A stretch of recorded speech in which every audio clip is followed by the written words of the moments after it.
आता बातमी येते महायुतीमधल्या मोठ्या निर्णयाची। कारण निधी वाटपासंदर्भातला मुद्दा ज्याच्यावरून वारंवार आपण बघत होतो की वाद काही प्रमाणात समोर येत होते, त्या निधी वाटपासंदर्भात एक मोठा निर्णय झाला आणि पर्यायाने पालकमंत्र्यांसंदर्भातलाच मग हा निर्णय आहे का अशी चर्चा समोर येते। याचं कारण जिल्हा विकास निधीवर आता आमदारांचं 70% नियंत्रण असणार आहे, तर पालकमंत्र्यांचं 30% नियंत्रण असेल असा महत्त्वाचा निर्णय बैठकीत झालाय।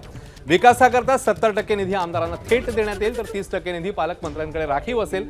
त्या निधीचं पालकमंत्री समान वाटप करतील असं सूत्र ठरवण्यात आलंय। त्यामुळे पालकमंत्र्यांच्या अधिकारावर मोठ्या प्रमाणावर गदा आल्याची चर्चा आहे।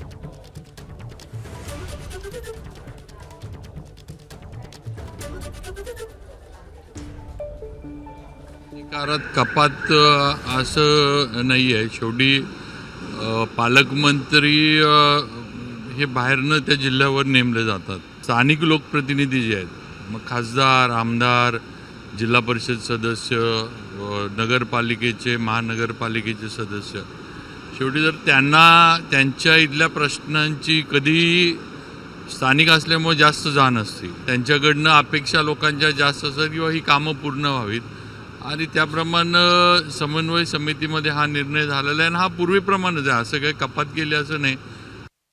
तिन्ही पक्ष आज आम्ही एकत्र असताना, आमचे घटक पक्ष आमच्या सोबत असताना एक फॉर्म्युला ठरवलेला आहे आणि हा फॉर्म्युला तिन्ही पक्षाच्या प्रमुख नेत्यांशी चर्चा करून हा फॉर्म्युला अंतिम केलेला आहे। आमची जी समन्वय समिती आहे त्यांच्यामार्फत हा फॉर्म्युला अंतिम करून हा जे आमचे तिन्ही पक्षाचे प्रमुख नेते आहेत त्यांच्यापर्यंत आम्ही दिलेला होता आणि सगळ्यांच्या सहमतीने, त्यामुळे कोणाचे पंख छाटण्याचं काम नाही। शेवटी जिल्हा नियोजनचा निधी जे आमदार आहेत किंवा जिल्ह्यामधल्या प्रत्येक तालुक्यामध्ये तो पोहोचला पाहिजे, ह्यासाठी नियोजन आम्ही केलेलं आहे।